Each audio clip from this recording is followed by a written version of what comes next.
Selanjutnya kepada terdakwa Putri Chandrawati. Bagaimana terhadap keterangan 5 orang saksi ini? Apakah benar semua atau salah semua atau tidak tahu menahu?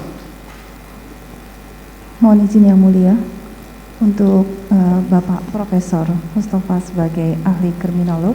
Mohon maaf sebelumnya Pak, bahwa saya tidak pernah mengetahui suami saya, Bapak Ferdi Sambo, akan ke Duren 3 dan juga tidak mengetahui peristiwa penembakan tersebut karena saya sedang berada di dalam kamar tertutup dan sedang beristirahat.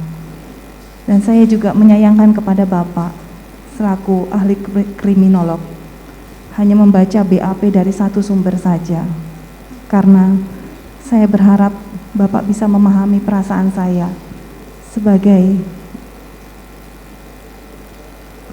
seorang perempuan korban kekerasan seksual, pengancaman, dan penganiayaan.